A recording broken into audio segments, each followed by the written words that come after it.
सो यहां पे अपने को क्या करना है मालूम है? I take an example. I am giving you an option कि there is a business here, business 1, business 2. You are loaded with cash, तुम्हारे पास बहुत पैसा है, तुम इन्वेस्टर हो, तुम अमीर हो एकदम, तुमको इन्वेस्ट करना है. तुम्हारे पास में ऑप्शन है कि there is a business 1 which is having a profit of 1 lakh rupees, and there is business 2 which is having a profit of again 1 lakh rupees. आप किस में इन्वेस्ट करना चाहोगे? सर किसी में भी कर लूंगा, क्या फर्क पड़ता है, ये भी 1 लाख रुपया दे रहा है, वो भी मेरे को 1 लाख रुपया दे रहा है, किसी में भी इन्वेस्ट करूंगा उतना ही रिटर्न मिलेगा मेरे को, है ना? what if I give you one more information कि कैपिटल एम्प्लॉयड मतलब कितना पैसा लगाया, किसने कितना पैसा लगाया. बिजनेस 1 ने 10 लाख रुपीस लगाया, बिजनेस 1 ने 10 लाख रुपीस लगाया. सेकेंड बिजनेस जो है उसने सिर्फ 8 लाख रुपीस लगाया. एंड अगर अभी मैं आपको पूछूं कि भाई कौन अच्छा बिजनेस है, किसमें आपको इन्वेस्ट करने का मन कर रहा है, तो आप क्या बोलोगे? Of course second business. नहीं, ऑफ कोर्स सेकेंड बिजनेस में. क्यों? क्योंकि आप देख रहे हो कि बिजनेस 1 जो है ना, बिजनेस 1 जो है वो सिर्फ 10% कमा रहा है. 1 lakh divide by 10 lakhs multiply by 100, 10% कमा रहा है. जबकि बिजनेस 2 10% से ज्यादा ही कमा रहा है, कुछ ज्यादा ही कमा रहा है 10% से. सो आपका इंटरेस्ट किस में आएगा? भाई मेरे को बिजनेस 2 में इन्वेस्ट करना है. Why? Because business 2 is earning over and above the normal profit. अगर मैं आपको बोलूं सारे के सारे बिजनेसेस, मार्केट के अंदर जितने भी बिजनेसेस है ना, सारे के सारे 10% कमा रहे हैं, कोई भी बिजनेस उठा लो, सब के सब 10% ही कमा रहे हैं. हाँ, बट बिजनेस 2 जो है वो 10% से कुछ ज्यादा कमा रहा है. So I am saying that business 2 is earning over and above the normal profits. And this statement ये बोलता है कि भाई business 2 is having super profits. 8 lakh रुपया लगा के 80,000 को कोई भी कमा लेगा, बट 8 लाख रुपया लगा के 1 लाख रुपीस कमाना, भाई तुम्हारे पास में कुछ टैलेंट है, वो तुम्हारा गुडविल है ना?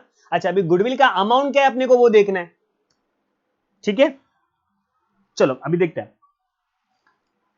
थिंक इन दिस वे, अगर मैं 8 लाख रुपीस लगा रहा हूं तो मुझे नॉर्मली 10% के हिसाब से कमाना चाहिए था. मतलब 10% के हिसाब से अगर मैं कमाता तो मुझे कितना कमाने मिलता? कितना कमाना चाहिए था? 80,000. I should have earned 80,000, but I am earning how much? I am earning 1 lakh rupees. ये रहा. So can I say मैं 20,000 एक्स्ट्रा कमा रहा हूं, and this 20,000 is my super profit, which is over and above the normal profit. है ना? 2080 के ऊपर ही है ना, तभी तो 1 लाख हुआ. So here finding out super profits, finding out goodwill by super profits method में हम लोग क्या करेंगे? हम लोग पहले फाइंड करेंगे कितना पैसा आपको कमाना चाहिए था, that is the normal profit. Compare करेंगे हम लोग कितना पैसा आपने एक्चुअली कमाया, that is the average profits. पक्का? स्टेप्स देखो, इसके स्टेप्स देखो. सबसे पहला स्टेप आपका आ जाएगा, that is your average profit. कितना पैसा आप कमा रहे हो, that is your average profit. कितना पैसा कमा रहे हो आप? 1 लाख रुपीस कमा रहे हो. बी, कितना पैसा लगाया boss, that is capital employed. कितना पैसा लगाया बताओ ना मेरे को, that is 8 lakh rupees. 8 lakh रुपया लगा के हम लोग इतना पैसा कमाया था. अच्छा, नॉर्मली लोग कितना कमा रहे?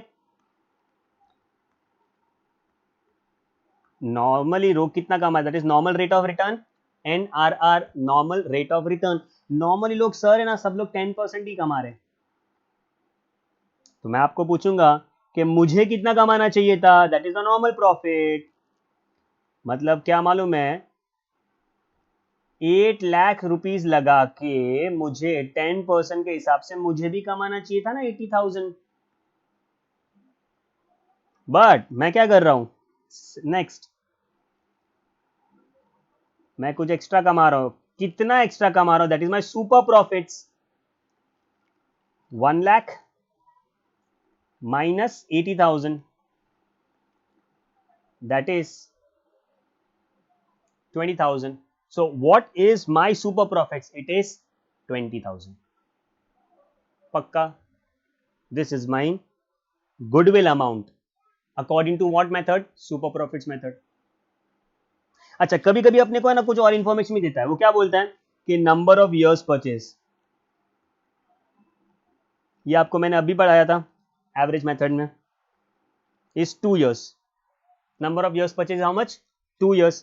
So next, goodwill will be super profits multiplied by number of years purchase.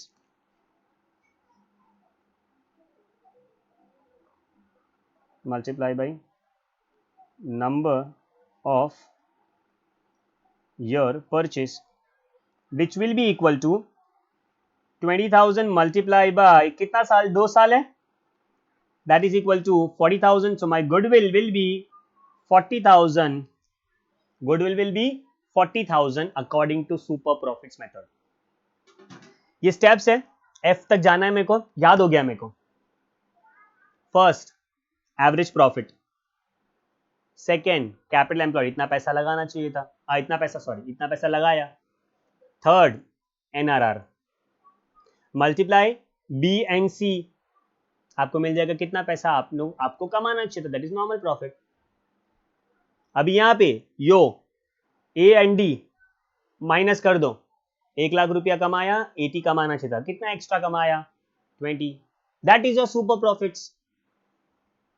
फिर बाद में एफ के बाद में जी आता है ना, तो एफ पे जाके हम लोग क्या फाइंड करेंगे, गुडविल का amount, that is super profits multiply by number of years purchase. पक्का, सिंपल है। ओके, चलो आगे बढ़ते हैं तुम लोग।